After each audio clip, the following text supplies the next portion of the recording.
Bonjour chers amis, chers clients, les amateurs de l'astrologie, mes chers francophones, je suis de retour, je suis Olga pour ceux qui me regardent pour la première fois. Oui, je vous présente aujourd'hui un horoscope de plus, l'analyse des aspects de transit, des transits planétaires pour la troisième semaine du mois de juillet de 2017, du lundi le 17 juillet au dimanche le 23 juillet. Alors, nous sommes tous d'accord qu'il s'agit des transits des planètes et les transits et les aspects des transits planétaires donnent une image de fond, déterminent les énergies de fond pour nous tous, sans considérer l'horoscope personnel d'une personne en particulier. L'idéal, ce serait d'appliquer les transits généraux dont je parle chaque fois dans mes vidéos avec les situations personnelles, l'horoscope personnel, le thème astral, c'est les transits des planètes envers les planètes de votre thème astral. Aujourd'hui, j'ai beaucoup d'informations intéressantes parce que la semaine sera intéressante. Nous avons plusieurs aspects majeurs des planètes lentes, des aspects très intéressants qui provoquent un scénario, qui donne un scénario quand même chargé d'événements et d'émotions pour la semaine. Nous avons la conjonction de Mercure avec le nœud nord en Lion, la conjonction de la planète avec le point fictif. C'est aussi quelque chose de spécial. Nous avons 2 ingressions cette semaine, le passage de 2 planètes dans le signe suivant, et nous vivons le dernier quart du mois lunaire, c'est-à-dire que la dernière semaine du mois lunaire qui aboutira dans une semaine le 23 juillet à la pleine lune en Lion. Donc, c'est plutôt excitant, n'est-ce pas? Alors, commençons par le début. J'aimerais vous rappeler que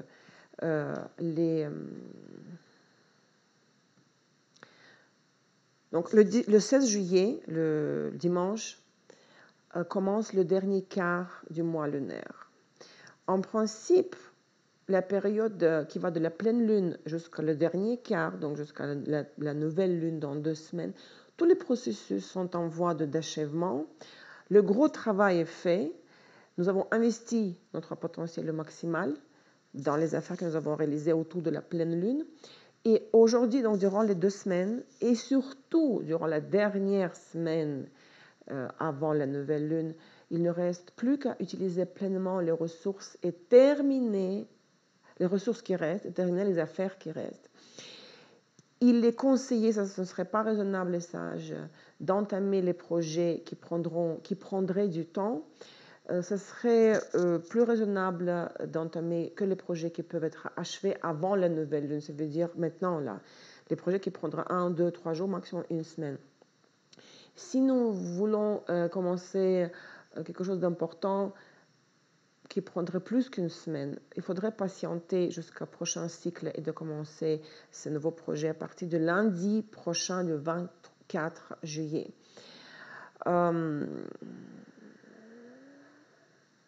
Sinon, les projets de long terme qui prendraient du temps, commencer durant le dernier quart du mois lunaire, risquent de s'éterniser ou risquent de ne pas avoir les dynamiques souhaitées.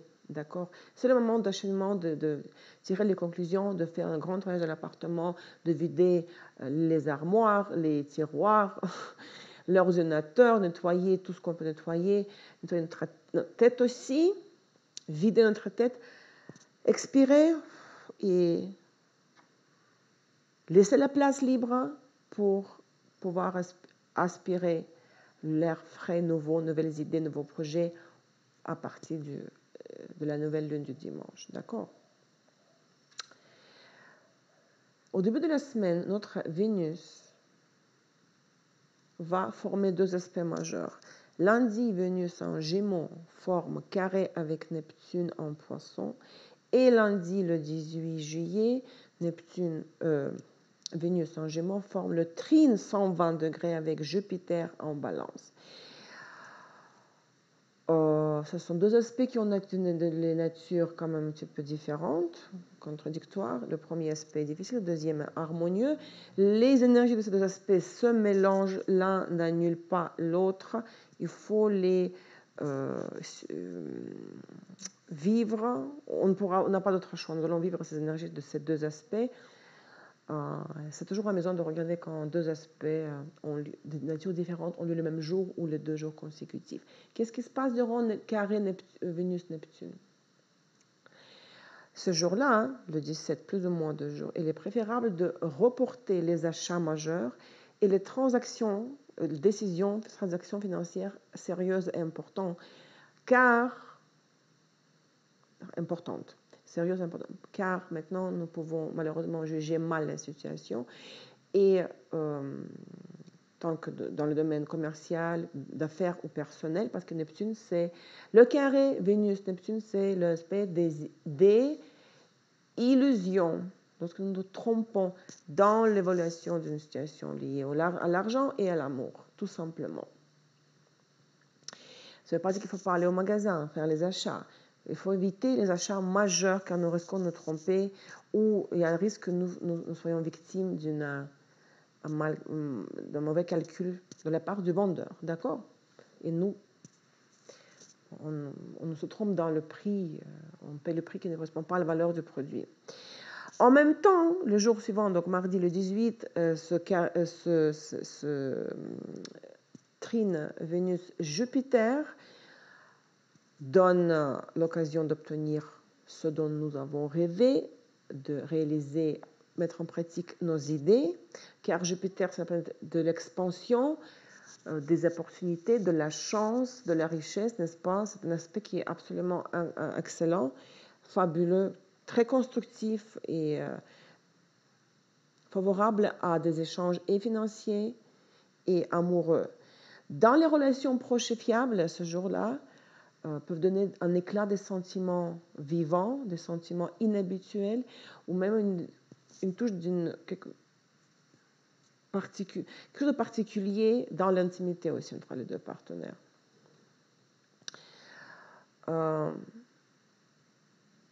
Il faut néanmoins prendre en compte l'aspect Mars en Cancer, carré Uranus en Bélier, qui est exact le même jour que trine Vénus-Jupiter. Mardi, Mars carré avec Uranus. Mars, planète de l'action, de l'énergie, n'est-ce pas, de l'intention.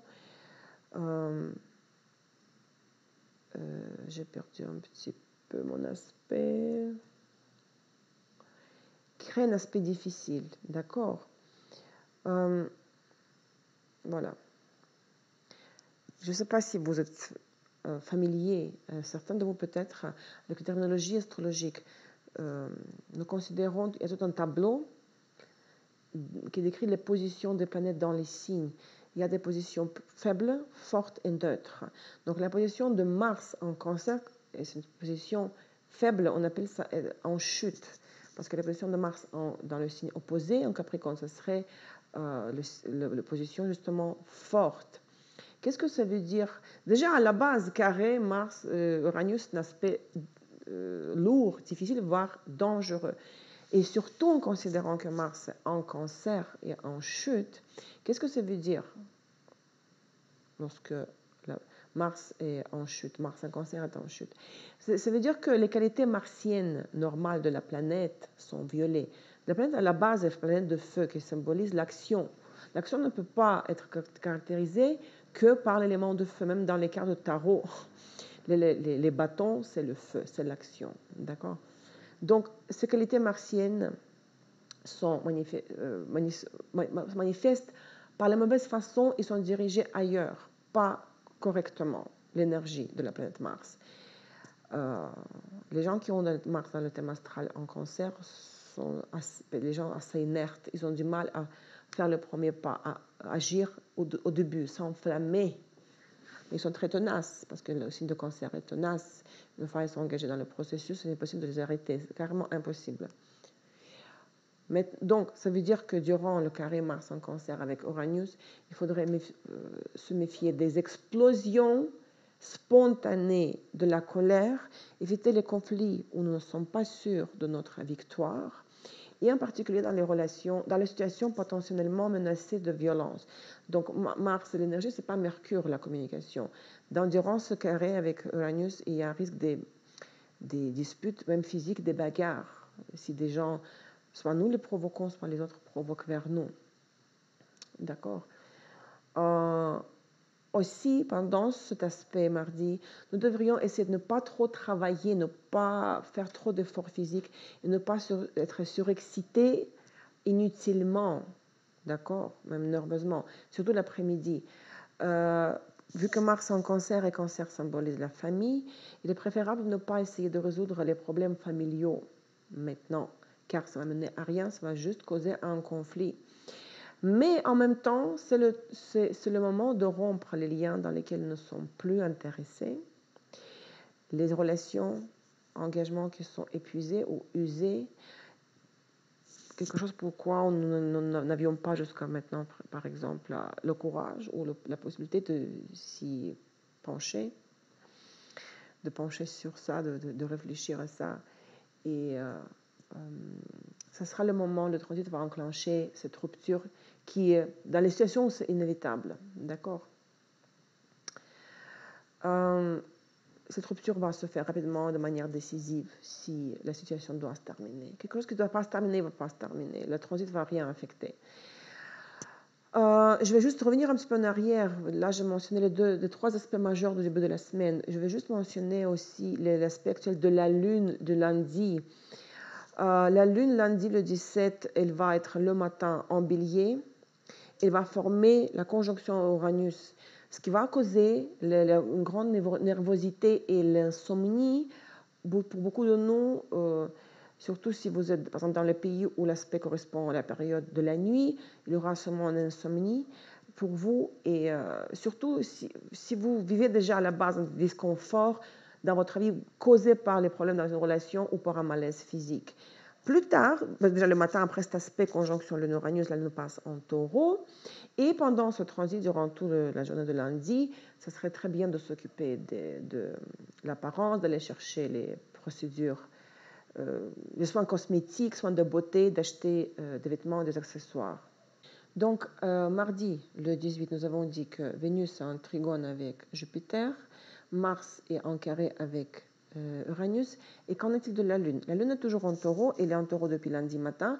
Elle va former mardi, donc en plus de ces deux aspects majeurs, sextile avec Neptune, aspect harmonieux, trine avec Pluton, aspect aussi harmonieux, mais carré avec Mercure. Cette journée sera bien remplie, nous serons tous bien actifs. Nous pourrions beaucoup finir, beaucoup faire avancer nos affaires, faire en général beaucoup. Ce qui est intéressant, c'est que cet aspect trine Vénus-Jupiter, c'est un aspect d'entrée d'argent. Beaucoup d'entre nous, certains en tout cas d'entre nous, pourraient s'attendre à recevoir une grande somme d'argent sous forme de cadeaux précieux, même ça pourrait être un gain.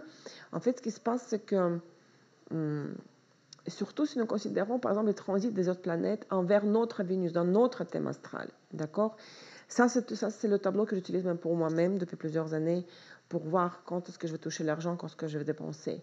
Parce que les aspects comme conjonction, trine, sextile avec les planètes de transit telles que Jupiter, surtout Soleil, en fait toutes autres planètes, tout en principe. Mais les aspects, ce qui compte, que ce soit les aspects harmonieux, vont provoquer entrée d'argent. Aspect difficile qui est en opposition avec notre Vénus, notre thème astral, dont les dépenses d'argent. Donc en fait, il faut regarder plus la situation de transit personnelle pour voir est-ce que vous allez toucher l'argent ou pas. Mais ce qui est quand même sûr aussi, c'est que l'aspect de fond de transit, donc trine Vénus-Jupiter, donne la possibilité de recevoir entrée d'argent. Quelqu'un peut être généreux envers vous, ou quelque chose de... Oui, il pourrait avoir un petit gain ou un cadeau. Donc ça, c'est la particularité de la journée du mardi. Donc, Une autre remarque peut-être pour lundi, même si nous avons cet aspect trine Vénus-Jupiter qui rend les échanges amoureux très riches, d'accord, et multifacettes, et puis le partenaire va être généreux, il faudrait quand même garder en tête, prendre en compte l'aspect Mars carré Uranus ce jour-là, là, d'accord, afin que nous évitions toute conflictualité dans les situations mentionnées plus haut, c'est-à-dire les transactions financières, les décisions par rapport aux finances et les échanges avec les partenaires. Même si tout semble s'effectuer en douceur, parce qu'il y a le trine Vénus-Jupiter, le carré Mars-Uranus peut gâcher tout. Donc vraiment, même si ça a l'air d'aller trop bien pour être vrai, il faut vraiment avoir l'œil sur ce qui se passe et contrôler et nos actes, nos actions et nos pensées. D'accord? Ensuite, mercredi, Mercure en Lion forme un trine avec Saturne en Sagittaire, aspect très harmonieux. Donc le même jour, le jour de l'aspect exact, plus ou moins 2 jours. Ce sont des bonnes journées pour une action rapide dans le domaine des affaires, pour consolider les résultats et établir des contacts.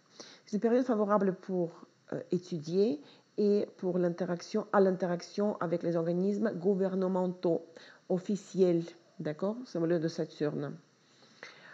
Le même jour, à la base de cet aspect de fond quand même harmonieux de Mercure avec Saturne, la Lune forme sextile, la Lune en Gémeaux forme sextile avec Mars, et ça sera une touche en plus, un indice en plus qui aide à déterminer un bon moment pour la correspondance commerciale, qui aura besoin de succès, pour les réunions dans les pays, réunions d'affaires, mais bien sûr dans les pays où l'aspect tombe pour la partie de 24 heures pour le jour, en fait. Si ça tombe pour la nuit, ça veut dire que vous allez bien dormir. Mais si l'aspect dans votre région ou pays a lieu durant la journée, vous allez avoir beaucoup de succès dans la correspondance commerciale et durant les réunions d'affaires, d'accord? Jeudi le 20 juillet, nous n'avons pas d'aspect majeur entre les planètes lentes, seulement la Lune crée plusieurs aspects actuels. La Lune, les aspects de la Lune, je vous rappelle, influencent notre état émotionnel et ces états passent assez rapidement, donc il faut essayer de les gérer. S'ils sont négatifs, il ne faut pas trop se prendre la tête parce que ça passe assez vite. Alors jeudi le 20 juillet. Le matin, la Lune en Gémeaux en carré avec Neptune. En ce moment, il faut éviter le risque sur la route, surtout sur l'eau et avec l'eau. Donc, si vous voyagez sur l'eau, mais aussi il faut vérifier la qualité des boissons et la propreté de l'eau. Pendant cet aspect carré, le Neptune, de fortes précipitations, tempêtes et vents sont possibles. Ensuite, la Lune est en Gémeaux, toujours en trine avec Jupiter, aspect harmonieux, et la conjonction avec Vénus. Parfait pour communiquer avec les partenaires, que ce soit en amour ou dans les affaires. Plus tard le soir, opposition avec Saturne, aspect très lourd, la Lune avec Saturne, moment de dépression, de mélancolie, de solitude, de tristesse, et en sextile avec Mercure. Pendant ces deux aspects-là, le principal, c'est de ne pas violer les règles de sécurité et de suivre les instructions. On peut voir l'augmentation des incendies, surtout de feu, dans certaines régions, par exemple, où cela peut arriver techniquement. Nous devrions prendre soin de notre santé aussi, en particulier les personnes qui sont atteintes de maladies de cœur, s'ils ont le cœur faible, et aussi les représentants des signes de Bélier, Lion, Scorpion, Capricorne et Cancer. Vendredi le 21 juillet et samedi le 22, nous avons 2 ingressions. Les ingressions, c'est le changement du signe par la planète. Lorsque la planète sort d'un signe et rentre dans le signe suivant. D'accord? C'est logique, la planète ne saute pas, il passe au signe suivant. Le 21, Mars passe dans le signe de Lion et samedi le 22, le Soleil passe par le signe de Lion. Mars sera en Lion jusqu'au 5 septembre et le Soleil sera en Lion jusqu'au 23 août. Donc, Mars reste toujours un peu plus qu'un mois dans un signe et le Soleil reste un mois. On sait ça parce que le Soleil fait le tour zodiaque en une année. Donc, vous imaginez, il y aura un tel accent planétaire sur l'énergie de Lion, ce qui va renforcer chez les gens le désir d'être à eux-mêmes et d'exprimer leur individualité. Et dans beaucoup d'entre nous, ces deux ingressions des deux planètes dans le signe de Lion vont réveiller le désir de faire ce que nous voulons, que nous avons décidé, et d'être guidés par nos propres intérêts. Le thème de Lion, l'égocentrisme, moi je suis le roi. C'est en fait configuration qui est avantageuse pour l'expression créative, pour les activités dans le domaine du spectacle et des concerts, car cette énergie, bien sûr, aide ceux qui veulent être au centre d'attention ou qui travaillent avec le public. Mais dans les cas où il est nécessaire d'agir ensemble dans un couple, dans un partenariat ou dans un groupe, des conflits peuvent survenir en raison de la réticence de certains partenaires à céder, par exemple, aux conditions ou aux demandes de l'autre partenaire.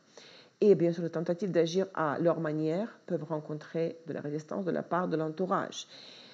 Il faut vraiment faire attention à tout ça, c'est-à-dire qu'est-ce que nous faisons, comment nous le faisons, parce que cette énergie de Lion qui va se réveiller en nous, grâce à ces deux ingressions de Mars et de Soleil en Lion, va nous pousser vers les actions vraiment, vers le comportement très, très actif et spontané, impulsif, d'accord, comme Lion, à la Lion.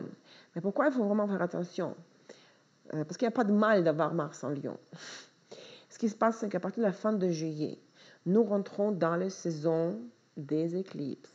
Le 7 août, nous allons vivre l'éclipse lunaire et le 21 août, l'éclipse solaire. Et comme vous le savez, et peut-être je vais en parler dans une vidéo séparée, dans une vidéo différente, les périodes des éclipses qui arrivent 2 fois par année, ils arrivent par couple, l'éclipse solaire, lunaire, 2 fois par année, 4 éclipses par année. Donc, la période de 2 semaines avant le premier éclipse, ensuite la période de 2 semaines entre les deux éclipses, et 2 semaines après le deuxième éclipse, en fait ça touche plus qu'un mois, non ça touche un mois, 4 semaines, c'est juste. C'est une période très importante parce que tout ce que nous allons faire, tous les pas que nous allons entreprendre, les décisions à prendre, les erreurs que nous pourrions commettre, les conflits que nous pourrions causer ou que les autres pourraient nous causer. Tout cela pourrait avoir des conséquences que ce sera très difficile, voire impossible de corriger ou annuler. C'est pour ça que les décisions majeures comme mariage, achat de propriété, déménagement ne se font pas pendant les éclipses et 2 semaines avant le premier et 2 semaines après le dernier. D'accord? Donc nous nous approchons maintenant, nous nous approchons aux éclipses. Donc il faut faire attention à ce que nous faisons et comment nous faisons les choses. Ça, c'est le sujet de notre vidéo. Je vais passer, donc, je vais parler d'après mon plan là, de prévision d'aujourd'hui. Autre chose, c'est que le passage de la planète d'un signe à l'autre, comme dans le cas de Mars de Cancer à Lion, c'est toujours ce changement d'énergie auquel nous pourrons être très sensibles et vulnérables, d'accord? Parce que du coup, jusqu'à maintenant, pendant un mois, plus, nous agissions comme Mars, comme Cancer, en ayant Mars en Cancer, parce que le Mars transitait par le signe de Cancer. Du coup, nous allons agir comme Lion. Imaginez le passage de l'élément d'eau, l'élément de feu. Donc, au moment du passage de Mars de Cancer en Lion, qu'est-ce qui pourrait arriver? Par exemple, une question importante pourrait être soudainement fermée, comme un cas pourrait être fermé ou une affaire pourrait être arrêtée d'une manière soudaine ou différente de celle que nous avons imaginée dans le passé. Quelque chose pourrait être complété, achevé rapidement, pas forcément sans succès, bien au contraire, avec succès. Donc, il y a une notion de une fin rapide de quelque chose, brusque et soudaine, d'accord? Donc c'est un aspect à la base stressant. Donc il faudrait faire attention le jour du vendredi du 21 juillet aussi avec le feu, les substances inflammables sur la route pendant la conduite au volant, d'accord? Parce que Mars rentre dans le signe de Lion. Vendredi le 21 juillet, le même jour, le soleil qui est encore en Cancer, mais qui sort bientôt du Cancer pour rentrer en Lion, n'est-ce pas? Elle forme le carré avec Uranus en Bélier. Vous vous rappelez, 2 jours avant, Mars était en Cancer, formé carré avec Uranus. Mars est rentré en Lion. Maintenant, le soleil, à la fin de Cancer, forme carré avec Uranus pour rentrer en Lion dans 2 jours là. Durant le transit carré soleil-Uranus, il peut y avoir des sautes d'humeur, une irritabilité accrue, surtout dans le contexte des situations, par exemple, lorsque nous vivons une collision avec des situations imprévues. C'est un thème d'Uranus, situations imprévues. De nouveau, pareil comme pour carré Mars-Uranus. Les liens peu fiables ou dépassés peuvent être brisés. Dépassés dans le sens usé, qui n'ont plus de potentiel, plus de futur. Néanmoins, si quelque chose, une situation est là, elle doit continuer. Il ne s'agit pas de rupture. Par exemple, l'ambiance dans la famille, avec les membres de famille, il faut comme éviter de montrer vous savez, côté comme quand on veut piquer quelqu'un, l'absac du tact, d'accord, être plus doux, plus soft, ne pas montrer ne pas faire les blagues qui pourraient blesser, par exemple. Et aussi, il faudrait suivre attentivement les règles de sécurité lorsque nous manipulons les appareils ménagers électroniques, hein, parce que Uranus, c'est aussi l'électricité, pour ne pas avoir d'accident dans la cuisine, à la maison.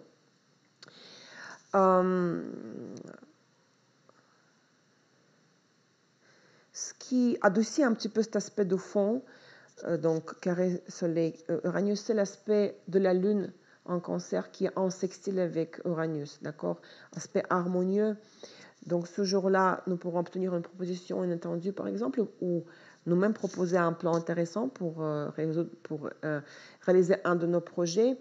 Cependant, les situations de risque devraient être évitées à cause de carré soleil Uranus et parce que, quand même, Uranus forme deux aspects ce jour-là. Donc, et ça, c'est la planète de risque aussi, n'est-ce pas, de la chance.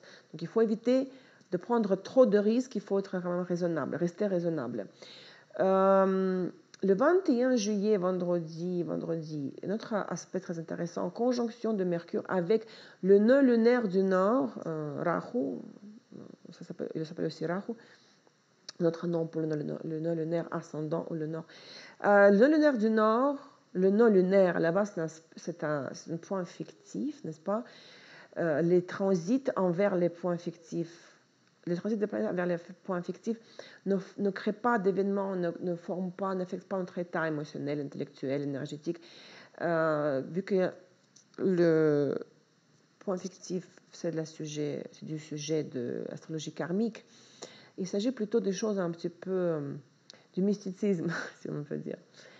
Cet aspect conjonction Mercure, le nœud nord, dans le 24e degré de Lion, pourrait donner à nous tous, ou surtout à certains de nous, un message très important sur notre but dans la vie. Bien sûr, message voilé, pas dans le sens figuré du terme, que quelqu'un qui nous appelle nous dit, écoute, voilà, il faudrait que tu vives de cette façon. Bien sûr, message voilé à travers un signe, à travers une allusion. Surtout, si vous avez dans votre thème astral une planète ou des planètes ou un des angles, les maisons angulaires, c'est-à-dire ascendant, descendant, MC, milieu du ciel ou IC, quatrième maison, dans le 24e degré de Lion, bien sûr, cette conjonction qui est en transit va toucher votre planète dans le même degré et vous allez sûrement recevoir un message important sur votre but dans votre vie. Parce que le nœud lunaire du Nord symbolise la direction, le vecteur de notre destin, la direction de l'incarnation actuelle que la personne doit réaliser. Et Mercure symbolise la communication et l'information. Donc, il faudrait vraiment faire attention, surveiller, observer qu'est-ce que nous attendons pour ne pas manquer le signe que l'univers veut nous donner et le message qu'il veut nous transmettre à travers ce signe. Donc, si vous avez les planètes et les angles de l'horoscope dans le 24e degré de Lion, vous aurez vraiment la possibilité de profiter de la situation à votre avantage durant ce transit. Et même, on pourrait même aller jusqu'à dire que la semaine prochaine peut même changer votre vie, parce que c'est un transit très spécial avec le point fictif, surtout s'il touche votre planète dans votre thème astral. Samedi le 20 juillet, un jour avant la nouvelle lune. Vous savez, les énergies sont toujours très très basses, 2 jours avant la nouvelle lune. Et samedi va être quand même très conflictuel et très tendu, car la lune en Cancer va faire, même s'il va faire trine avec Neptune, donc ça augmente l'intuition, et va former carré avec Jupiter et opposition avec Pluton. Il y a beaucoup de différentes émotions contrastées que nous pourrions vivre. L'état émotionnel est très, très... qui va dans les extrêmes, vous savez, de la mélancolie à la colère. Donc, vu que l'énergie est basse, comme je me répète, il ne faut pas ce jour-là nous donner à fond à des actions ou des travaux, ne pas trop travailler, ne pas faire les exercices physiques, surtout si on constate que tout cela peut être reporté pour plus tard. Ce n'est pas urgent, parce que si nous travaillons trop, surtout sur notre physiquement et même mentalement, et surtout si on fait du sport, nous allons être épuisés en 30 minutes. Nous allons nous sentir vraiment comme si nous avons fait 10 fois plus que nous avons fait. Donc, je conseille toujours éviter les exercices physiques 2 jours avant la nouvelle lune. Dimanche, le 23 juillet, à 5h45, heure Montréal, je donne toujours heure Montréal, GMT-6, New York-Montréal. Dans le premier degré de Lion, même moins que le premier degré, 0,44 de Lion, la nouvelle lune va avoir lieu en conjonction avec Mars. La nouvelle lune, techniquement, c'est la conjonction lune-soleil. Nous sommes tous d'accord là-dessus. Mais vous vous rappelez que Mars vient de rentrer en Lion.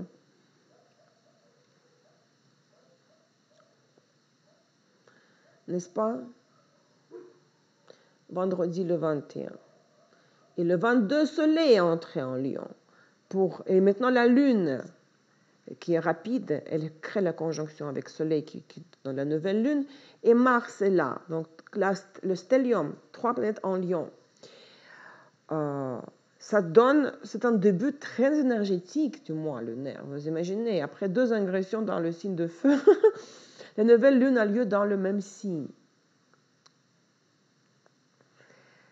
Ce jour-là, il faut éviter les voyages, de longs voyages en situation risque, parce que l'énergie va être débordante, parce que les planètes seront en Lion, mais en même temps, comme je viens de dire, si on fait trop quelque chose physiquement, nous allons nous sentir épuisés, hein, donc risque de blessure même. Les énergies de fond conflictuelles et même traumatisantes peuvent être fortement intensifiées. Et suite à ça, si nous forçons un peu, si nous ne faisons pas attention à ce genre de prévision, d'analyse des transits, nous pourrons sentir une fatigue extrême et même la somnolence. Oui. Et ça, ce n'est jamais bien parce que nous ne nous sentirons pas bien physiquement et ce n'est pas constructif. Donc, pour le mois lunaire suivant, qui reçoit cette charge énergétique du signe de Lion, il faudra vraiment faire attention à des thèmes martiens, parce que Mars rentre en Lion. Durant le mois lunaire suivant, et diriger toute cette énergie turbulente vers un canal constructif. Vraiment, gérer les énergies et utiliser comme il faut et là où il faut, à la bonne dose, d'accord? Nous pourrions beaucoup achever durant le mois lunaire suivant parce que quand même il y a ce Soleil-Mars avec le Soleil-Mars en Lion. Et comme nous le savons, avec chaque nouvelle lune, nous vivons les situations et les énergies des nouveaux débuts, de toute façon. Mais cette nouvelle lune, elle est vraiment spéciale parce que, bon, je me répète, elle reçoit une charge d'énergie créative qui correspond au signe de feu de Lion. Et ce sont des aspects, bien sûr, toutes ces 2 ingressions la veille, aspects de nouveaux événements, des plans, des actions, des projets, en particulier, bien sûr, pour les lions, les vierges, les cancers et les gémeaux, ceux qui sont sur ces signes-là. Mais aussi, si vous êtes dans le thème astral d'autres planètes, autres que le Soleil, si vous êtes né, par exemple, en novembre, vous êtes Scorpion, mais vous avez soit la Lune, Vénus, ou Mars, ou Mercure en Lion, bien sûr, vous allez aussi ressentir ce transit. Parce que vos planètes en Lion que vous avez dans votre thème astral vont être activées par le Soleil et le Mars en Lion en transit. D'accord? Et la dernière chose, remarque intéressante aussi, il faut toujours regarder quel aspect la nouvelle Lune forme avec d'autres planètes. La nouvelle Lune, c'est la conjonction Soleil-Lune. Donc, est-ce que cette conjonction forme d'autres aspects avec d'autres planètes? Et alors, qu'est-ce qui se passe dans notre cas? C'est que durant cette nouvelle lune, La conjonction Soleil-Lune forme un aspect karmique de 40 degrés qui s'appelle Noville, si je ne me trompe pas en français, Noville, 40 degrés aspect karmique avec Vénus, planète d'amour et de beauté. Cet aspect-là suggère la possibilité de commencer une relation amoureuse pendant le mois lunaire à venir. Bien sûr, ça concerne ceux qui sont seuls, qui cherchent l'amour, mais ce n'est pas n'importe quelle relation amoureuse rencontre pourrait nous arriver. Vu que c'est un aspect karmique de 40 degrés, le Noville, le destin nous fera rencontrer peut-être une personne qui nous rappellerait quelqu'un du passé, ou bien cette personne nous pourrions avoir l'impression que cette personne, nous avons déjà connue. Et par exemple, si nous rencontrons cette personne, nous faisons l'analyse de la synastrie, de la compatibilité entre vous et cette personne-là, nous pourrions découvrir que c'est une relation effectivement karmique dans la synastrie, d'accord? Que cette personne vient de la vie passée, que vous êtes connu de la vie antérieure déjà. Donc, ça peut être aussi le retour de quelqu'un du passé, mais c'est surtout une nouvelle rencontre qui nous fait penser à quelqu'un du passé où il y a le sentiment du déjà vu parce que cette personne aurait une relation karmique avec nous. Et pour ceux qui sont en relation, ce nouveau mois lunaire donc ne va pas apporter une nouvelle rencontre, mais vous avec votre amant ou votre partenaire pourrez arriver à un autre niveau plus élevé de compréhension mutuelle et de la prise de conscience de votre relation, ce qui serait par exemple votre chemin karmique pour le futur proche. Mais pour que cela arrive, il faudrait que les personnes aient des indices d'une rencontre karmique, d'accord, dans ses propres prévisions astrologiques individuelles. Parce que ce transit-là, nouvelle lune en 40 degrés avec Vénus, aspect karmique, c'est juste un facteur déclencheur, comme le dernier niveau, qui se rajoute comme l'aiguille de seconde. Et quand elle passe de 59 à 60, là, l'événement est déclenché. Mais il faut avoir une base pour ça, parce que la base des indices de base dans vos prévisions personnelles, d'accord? Donc, ça ne va pas arriver à tout le monde. Mais quand même, c'est une observation très, très intéressante. Et j'aimerais avoir vos retours si quelque chose de ce genre va vous arriver. Donc, écoutez, je vous remercie une fois de plus d'être là, de m'écouter, de me regarder. Merci pour votre temps et votre attention. Je vous souhaite beaucoup de chance, une excellente semaine à tous. Soyez sages. Joyeuse nouvelle lune. Passez-la correctement. Achevez le mois en beauté pour commencer le nouveau mois en beauté dont je vais parler, le nouveau mois lunaire, dont je vais parler lors de la prochaine vidéo. Je vous quitte jusqu'à la semaine prochaine. À très, très, très bientôt. Au revoir.